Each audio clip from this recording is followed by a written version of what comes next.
दोस्तों, आज का वीडियो दो चर के रैखिक समीकरण वाले पर है। हमेशा अक्सर 2 नंबर में और ऑब्जेक्टिव प्रश्न में आते ही रहता है। बहुत ही इंपॉर्टेंट चैप्टर है, छोटा सा चैप्टर है लेकिन बहुत ही महत्वपूर्ण चैप्टर है। इससे अगर इसको हल्के में लीजिएगा तो नंबर आपको यही समझ छोटे छोटे टॉपिक से नंबर ही उठता है। तो आइए आज हम लोग समझते हैं इस टॉपिक से कम सब मिलाकर 10 नंबर या तो 8 नंबर का पूछते रहता है। आइए कुछ नहीं है, सिर्फ 3 कंडीशन को हमको समझना है, बस 8 से 10 नंबर आसानी से हम लोग अच्छे से ले लेंगे। आइए हम लोग समझने का प्रयास करते हैं क्या है इसमें। सबसे पहले दो चर वाले रैखिक समीकरण के हल होने का शर्त पूछता है। क्या पूछता है? शर्त पूछता है। यानी कह रहा है क्या कि दो चर वाले रैखिक समीकरण के होने का शर्तें क्या होंगे। तो 3 कंडीशन है। शर्त को पहचानने के लिए कितनी कंडीशन है? 3 कंडीशन है। फर्स्ट कंडीशन हमारा है a1 बटा a2 not equal to b1 बटा b2। अब यहाँ पे समझेंगे कि a1 क्या है, a2 क्या है, b1 क्या है, b2 क्या है। तो जैसे देखिए क्वेश्चन हम लिए हैं, एक क्वेश्चन हमें लिए हुए हैं। क्वेश्चन है क्या हमारा कि रैखिक समीकरण युग्म 2x माइनस 3y प्लस 2 बराबर 0, क्या प्लस 2 बराबर 0। नेक्स्ट समीकरण दिया हुआ है 6x माइनस 9y प्लस का 5 बराबर 0 के कितने हल होंगे। क्या दिया हुआ क्वेश्चन में? कितने हल होंगे। तो a1 अब देखिए यहाँ पे कि x और 2x, ये 2x लिखा हुआ है तो 2x जो हुआ तो क्या हुआ? चर हुआ।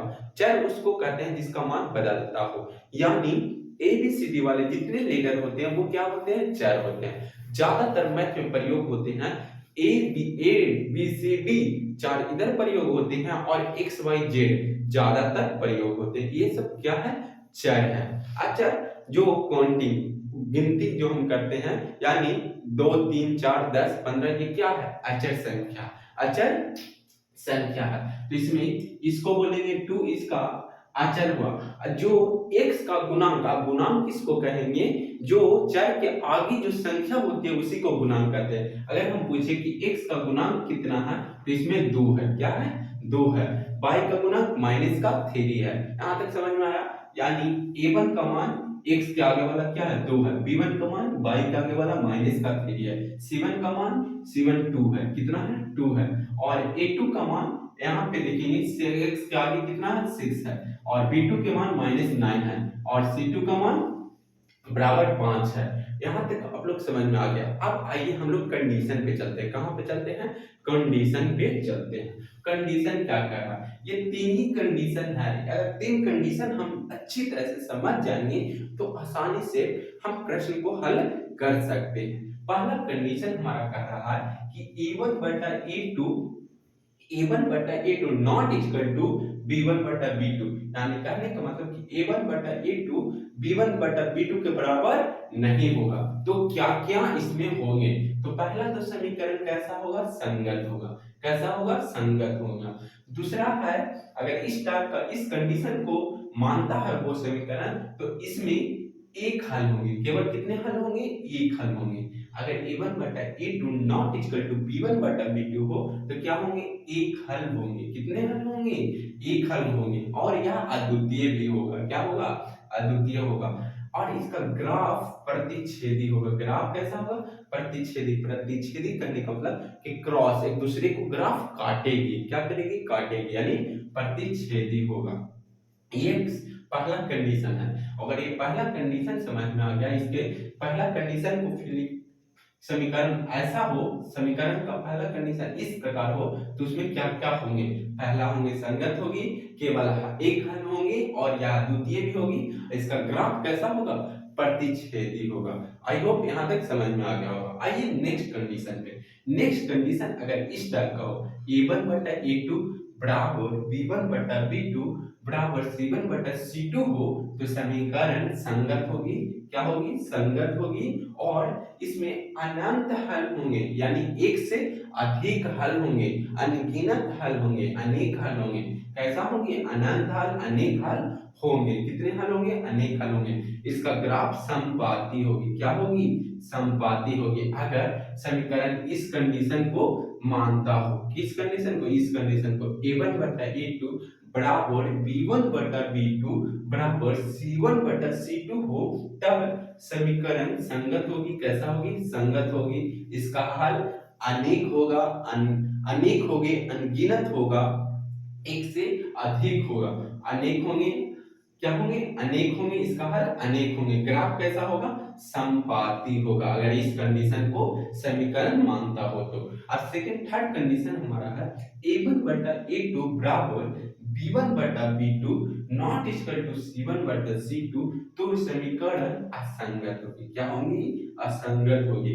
और कोई हल नहीं होंगे। क्या होंगे? कोई हल नहीं होंगे।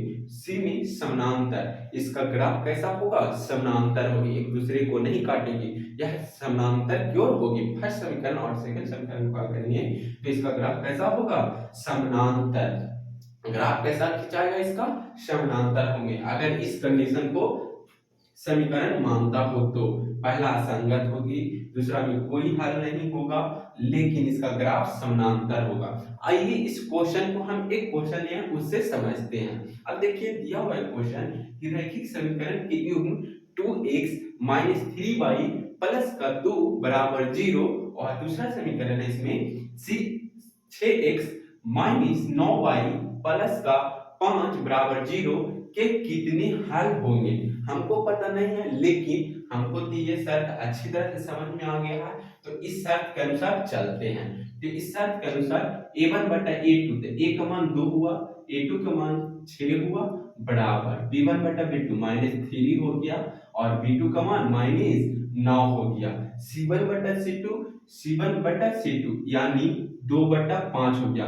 आप देखो यहाँ पे काटते हैं तो 1 बटा 3 बराबर हो गए 1 बटा 3, ये से ये खत्म हो जाएगा, 3 3 9, ये नॉट इक्वल टू 0 होगा। क्या होगा? नॉट इक्वल टू 0, 2 बटा 5। अब देखिए ये दोनों तो बराबर हो गया। अब इस कंडीशन में चलेंगे तो देखिए ये थर्ड वाला कंडीशन है a1 बटा a2 बराबर b1 बटा b2 not equal to c1 बटा c2, इसी प्रकार आ रहा है कि नहीं? a1 बटा a2 b1 बटा b2 not equal to c1 बटा c2। तब इसमें देखेंगे कि इसका असंगत होगा। क्या होगा? असंगत होगा, इसमें कोई हल नहीं होंगे। और ये इसका ग्राफ कैसा होगा? हमसे क्वेश्चन क्या पूछता है? कितने हल होंगे? तो इसका आंसर हो जाएगा, फाइनल आंसर, कोई हल नहीं होंगे। क्या होंगे? कोई हल नहीं होंगे, कोई हल नहीं होंगे। ऐसा रहे, प्रश्न में दिया रहेगा ऐसे समीकरण, और चेक करना होगा कि इसका ग्राफ कैसा होगा, इसमें कितने हल होंगे, या संगत होगा कि असंगत होगा। जब ये तीन कंडीशन हमें अच्छी तरह से मालूम होगा, तो अच्छी तरह से जब मालूम होगा तो इसको हम पूरा इसमें बता सकते हैं कि कितने हल होंगे, संगत होंगे या असंगत होंगे, ग्राफ कैसा होगा। बस सिर्फ तीन कंडीशन, ये दो चर वाले रैखिक समीकरण में ये तीन ही कंडीशन पे ये पूरा चैप्टर खत्म हो जाएगा।